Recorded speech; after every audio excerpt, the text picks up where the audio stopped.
जनाब संजय यादव जी प्रधान जी सकरा मदारपुर से गार्जियन जी मेरे 200 रुपए का। आज के लोग अगर मुझे अपने दरवाजे पर बुलाते हैं तो बड़का भैया लोग सोचते हैं कि चला देख ले फेसबुक का यूट्यूब तो बड़ा देखे सामने से देख ले। अच्छा हम आए तो एक जने कहे यार यूट्यूब तो बड़ी बड़ी लागत है यार तो के बताओ यूट्यूब बोलेंगे कलाकारी बा एकदम जूम करके ली है जवान फिल्टर लगा दी है हमार दोस्त सुनाई बा। और ये सम्मानित अच्छा ये बोर्ड हम पढ़े रहे बाहर आदरणीय गार्जियन जी श्री प्यारे लाल यादव उर्फ बच्चा यादव जी भट्टा मलिकार साहब फौजी भैया हमारे वार्ड नंबर 35 भावी जिला पंचायत सदस्य प्रत्याशी हैं। देश की सेवा हमारे गार्जियन जी बड़ा बखूबी निभाए हैं और देश समाज की सेवा करना चाहते हैं। एक बार आप लोग मौका जरूर दीजिएगा। ये हमारे प्यारे लाल यादव भैया जी के 500 रुपए का सम्मान आशीर्वाद के चाह रही। ये लोग तो इसलिए आते हैं लेकिन हमारी काका दादा लोग यहाँ बदे आवत हैं कि चला देख ले कौन लड़किन गावत है कि कुछ पुरन क्यों गावत है तो दोनों जने आनंद ले रहा दोनों जने बिरहा में टीका टपड़ी ना होए तब बिरहा कहानी निष्कर्ष समझ में आई। 4 लाइन कवि जी भूमिका के अंदर भाव देते हैं विश्वकर्मा भगवान जी के बारे में। कहानी देखा हमारे विश्वकर्मा जी से उठी हो कहाँ खत्म हुई आप लोग देखिए भाई बिरहा के पारखी लोग बैठा है।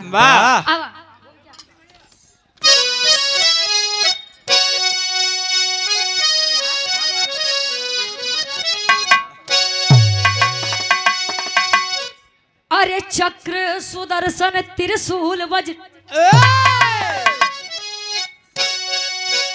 विश्वकर्मा जी जिसको ही खुद ही बनाए। अरे पुष्पक विमान की रचना किए अरे रावण भी जिसको हवा में उड़ाए। तो कर्ण का कुंडल दधी जी की हड्डी से अरे दिव्यास्त्रों की रचना ही खुद ही रचा।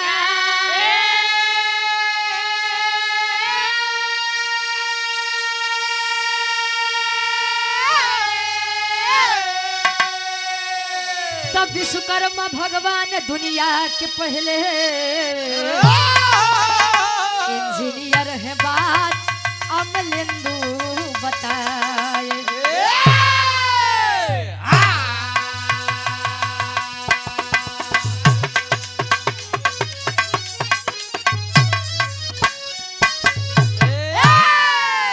और यार बड़े भैया आदरणीय आप रामनिधि यादव जी वो का पहिरा यार सम्मान बा गार्जियन जी पूरी पार्टी का सम्मान और ढेर सारा मैं पुरस्कार देकर किए और 100 रुपए हमारे लिए भी है। आशीर्वाद के चाह रही ईश्वर की कृपा आपके ऊपर बनी रहे। ए भैया कहे चक्र सुदर्शन त्रिशूल वज्र विश्वकर्मा जी जिसको खुद ही बनाए। विश्वकर्मा जी की जयंती यानी पूजा किया जाता है 17 सितंबर को। विश्वकर्मा जी दुनिया के पहले इंजीनियर हैं ये बात कभी अमलेंदु बताए।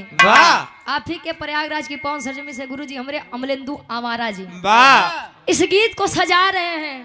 विश्वकर्मा जी गुरु जी बड़ी कला करे रहे जाना थे देखत रहा मूर्ति से लड़का जन्मा पत्थर से लड़कियां पैदा कर दी त्यावा तनी ओनहु के बानर देखा ओनहु एक बार विश्वकर्मा जी एक बार बानर बना रहे बंदर मंकी आ कैसे बना रहे तनी से आप लोग बुद्धिजीवी लोग बिरहा पे गौर करेंगे। और आप यादव टेंट हाउस एवं कैटर शुद्ध पनीर केंद्र अंजलि यादव जी छोटी बच्ची है सुपुत्री आप कुंभकांत यादव जी ये 100 रुपए का सम्मान आशीर्वाद के चारे कि मुझे अपनी कला में कामयाब रहे। अंजलि यादव जी गार्जियन जी के द्वारा 100 रुपए आशीर्वाद के चाह रही। ए भैया विश्वकर्मा जी खातिर विश्वकर्मा भगवान जी खातिर एक लाइन कभी का भाव बा फिल्मी दुनिया वाले इस गीत को गाया करते थे। कोनो प्यार में धोखा खाया हुआ लड़का राकेश चाचा अपने बेवफा सनम बदे कहे ग्राम सभा कुसुंगुर के आप भावी प्रधान पद के प्रत्याशी बड़े भैया अजीत यादव जी 200 रुपए का सम्मान आशीर्वाद के चारी कैसे गावे क्या बात है।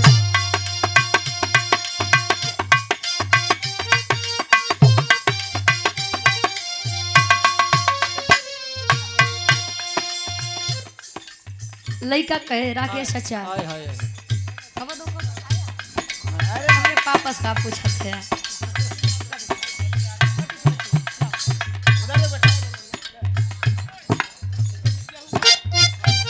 ये अंजलि यादव छोटी सी बच्ची है। ये सुंदर माला 100 रुपए का सम्मान मंच तक क्या पाई, तहे दिल से हार्दिक स्वागत है। बा लड़का कहे ओए खुदा तुझसे अर्जी लगाऊं, ओए खुदा तुझसे अर्जी लगाऊं, ओए खुदा तुझसे अर्जी लगाऊं, ओए खुदा तुझसे अर्जी लगाऊं, मैं उसे वो मुझे भूल जाए, वो मुझे मैं उसे भूल जाए, वो मुझे मैं उसे भूल जाए। क्या बात है? ऐ खुदा तुझसे अर्जी लगाऊं, ऐ खुदा तुझसे अर्जी लगाऊं, वो मुझे मैं उसे भूल जाऊं, वो मुझे मैं उसे भूल जाऊं। लेकिन विश्वकर्मा भगवान जी खातिर एक लाइन बा। आदरणीय गार्जियन जी, आप हृदय के गार्जियन जी, आप मुन्ना यादव प्रधान जी, काजुद्दीनपुर, अच्छा ताजुद्दीनपुर और बूढ़ी बाग थरवई की 5 हजमी से बा। अच्छा ठीक ठीक, 200 रुपए का सम्मान आशीर्वाद के चारे के बच्चे अपनी कला में कामयाब रहे। कहे कला विश्वकर्मा अपनी दिखाए, कला विश्वकर्मा अपनी दिखाए, कला विश्वकर्मा अपनी दिखाए, कला विश्वकर्मा अपनी दिखाए, अस्त्र शस्त्र ले वस्तु बनाए, अस्त्र शस्त्र ले वस्तु बनाए, अस्त्र शस्त्र ले वस्तु बनाए, कला विश्वकर्मा अपने दिखाए, कला विश्वकर्मा अपने दिखाए, अस्त्र शस्त्र ले वस्तु बनाए, अस्त्र शस्त्र ले वस्तु बनाए। वो रचना ही थी, पुष्पक विमान बनाए थे जिसको रावण जी ने हवा में उड़ाया था, वो रचना ही थी। चक्र ई कन्हैया जी के कि केहू जल्दी ओकर भार सुदर्शन चक्र नहीं झेल पावे। बिरहा के कहानी के शुरुआत तिहारे से बात, कैसे नजम के शुरुआत बा। अजीत यादव बड़े भैया भावी प्रधान पद के प्रत्याशी है, कुसुंगुर की 5 हजमी।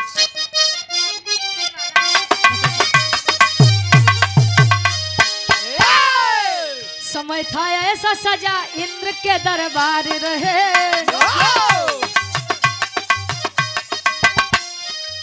नृत्य घृताक्षी का सबके मन में वार करे,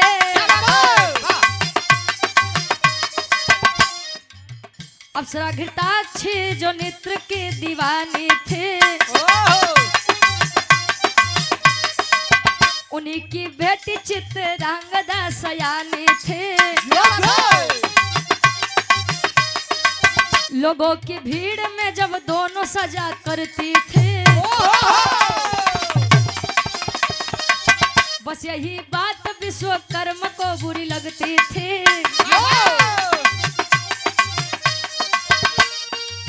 नृत्य से क्रोधित विश्वकर्मा रहा करते थे, नृत्य से क्रोधित विश्वकर्मा रहा करते थे, बीवी बच्चों से अपमान सहा करते थे। क्या बात है?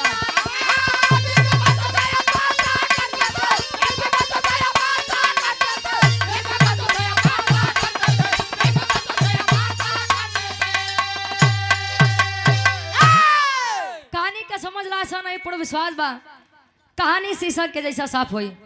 विश्वकर्मा जी की एक पत्नी थी जिनका नाम घृताक्षी बताया गया।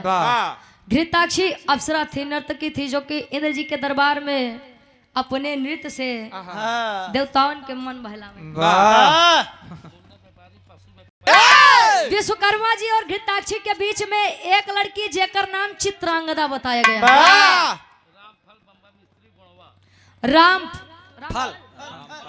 रामफल भैया हमारे बम्बा मिस्त्री। ये 51 रुपए देकर सम्मान के आशीर्वाद के चाह रही। हमारे तरफ नल बोला जाता है, आप लोग तरफ बम्बा बोला जाता है। Hand pipe. ए भैया घृताक्षी जब इंद्र जी के दरबार में नाचे तो लोग बड़ा खुशी हुए, यार क्या नर्तकी है, क्या नाचती है, वाह गजब गजब रे, कमर ही लेता।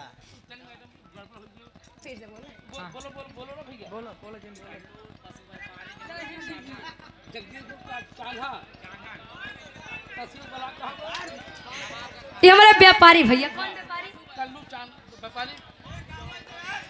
व्यापारी? पशु व्यापारी है हमारे भैया, कल्लू व्यापारी। अब वो नहीं भुला जाता। 100 रुपए आशीर्वाद के चाह रही।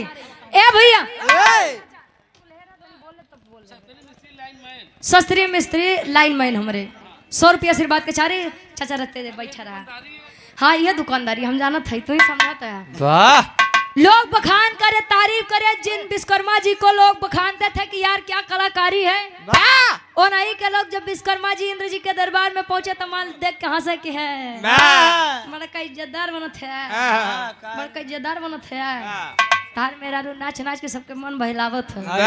अब मेहरारू के बाद छोड़ा इनकर जो बिटिया बा चित्रांगदा वो सबके मन बहलावत है। तब भाई मेहरारू को तो क्यों डांट सकत नहीं, डाके सच्चा चलत उलत की नहीं, बहुत चलत है। ठीक बात। ए भैया अच्छा यार मेहरारू घृताक्षी के तो कुछ नहीं कह सकते, लेकिन चित्रांगदा के कह सकते हैं। इंद्र जी का दरबार सजा है, नर्तकियां नाच रही हैं, तले विश्वकर्मा जी हैं अपनी बेटी चित्रांगदा से कहीं की लड़की लड़की सनसनी फैल गई उस दरबार में। चित्रांगदा लखत बा का बात बा, कहीं की देख जितनी इज्जत तोर माई बिटिया के बनाओ करान हमार बनाई ले तोरे माई तुम कुछ कह सकित नहीं। लेकिन तो के कहा जरूर तोरे माई के कहे लेकिन तो कहा जरूर का कहबा तोर शादी ब्याह जहाँ कह दे वारे जाए नाचे गए यहाँ जरूरत साहब।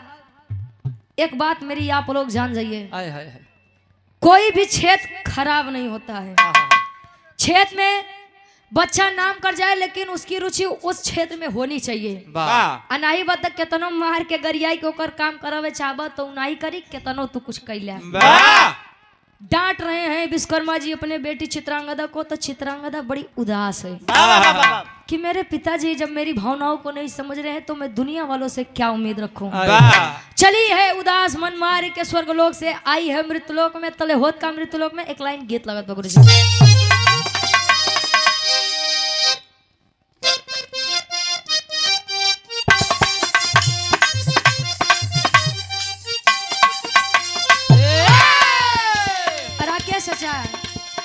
गीत आप बदे कोनो दुल्हा कोनो दुल्ही से कहे देखिया भोजपुरी में कुल गीत खराबे नहीं बा, कुछ अच्छी बा।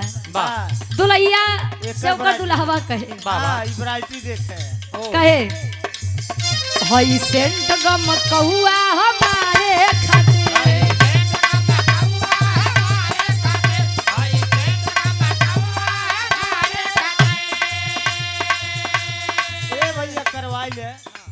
सब समान बावे तोहरे सिंगारे खातिर।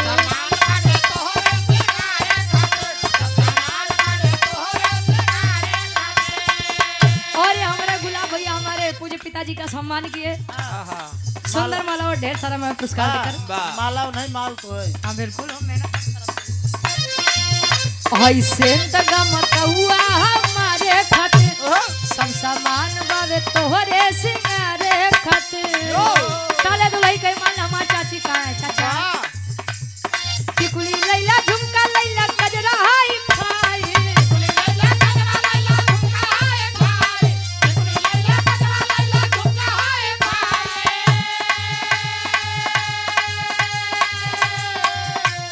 टिकुली लैला झुमका लैला गजरा हाई फाई।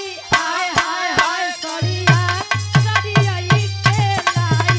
सड़िया सड़िया बा सड़िया सड़िया ई के लाई। लेकिन ये तमाम हमारे चाचा चाची के बात रह जाएगा।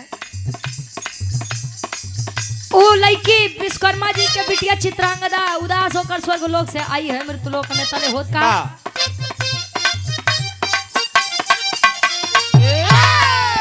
होके गुस्सा में कन्या वहां से चली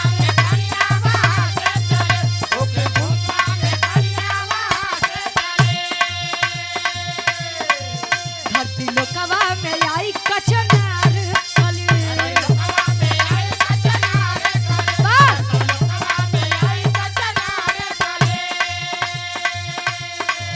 होके गुस्सा में कन्या वहां से चली धरती लोकवा में आई कचनार चली भटके इधर उधर कहे कि किधर जाई कहे कि किधर जाई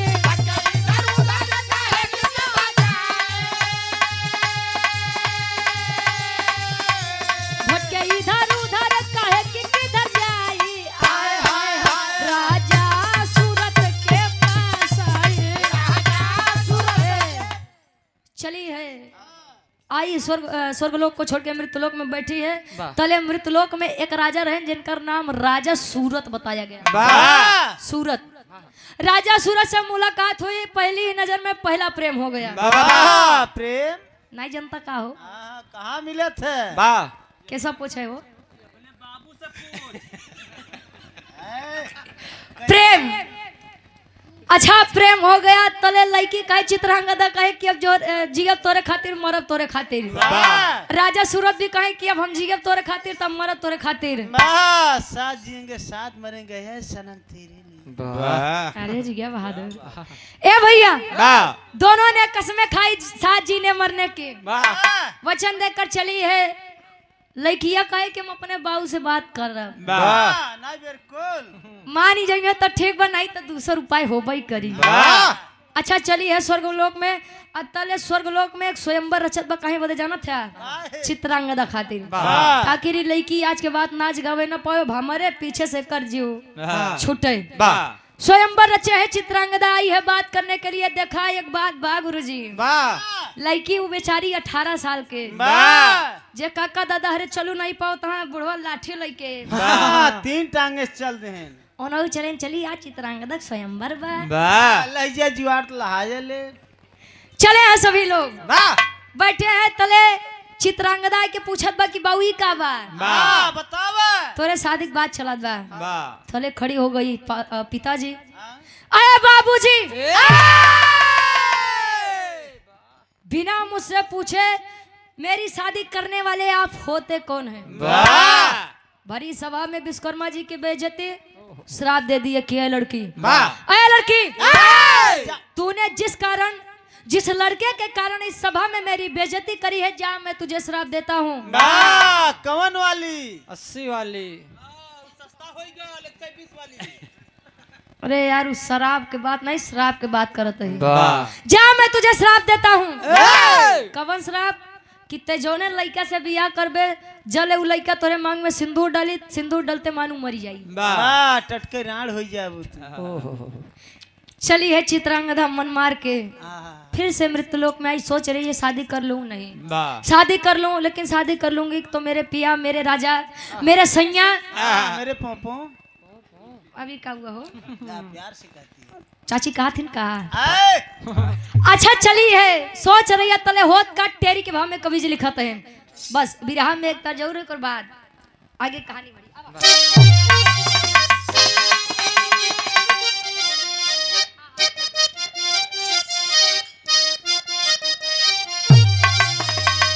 स्वयंवर अपने आप रच दिए अरे तो राम स्वयंवर अपने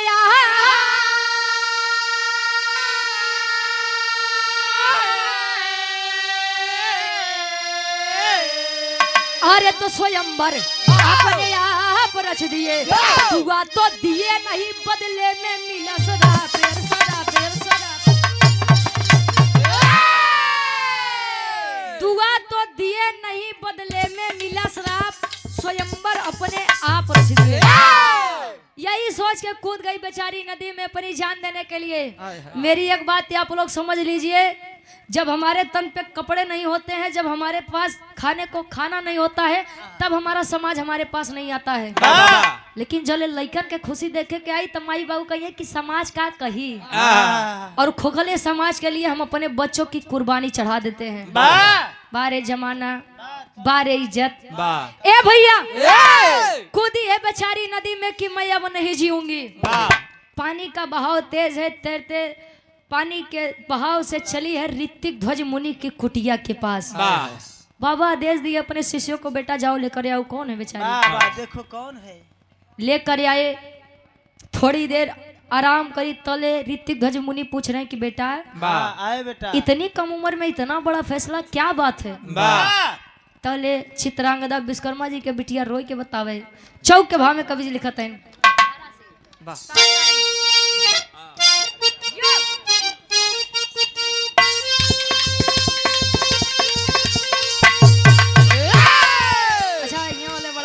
कहरा सुनो थे गुरुजी, तो हम एक छोरे में लिखवा दे। गुरुजी लिख दे है का से कहत बा कैसे?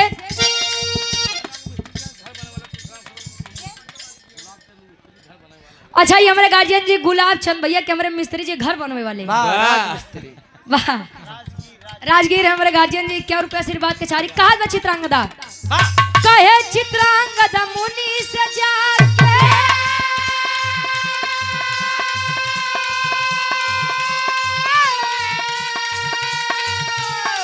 जीवन अब स्वीकार नहीं,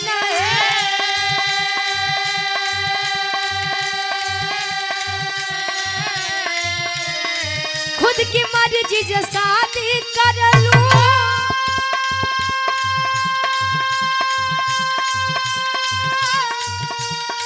क्या मेरा अधिकार नहीं? कहा बाबा से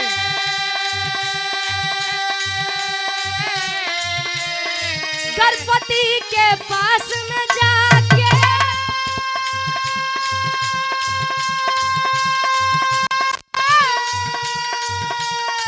करती मैं श्रृंगार में,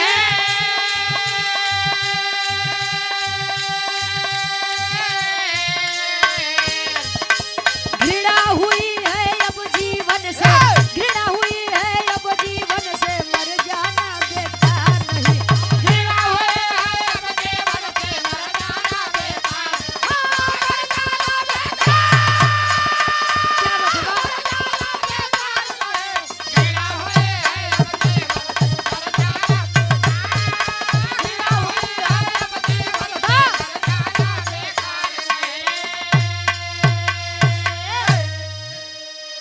चित्रांगदा कहे ऋतिक ध्वज मुनि से कि बाबा मैं विश्वकर्मा जी की बेटी चित्रांगदा हूँ।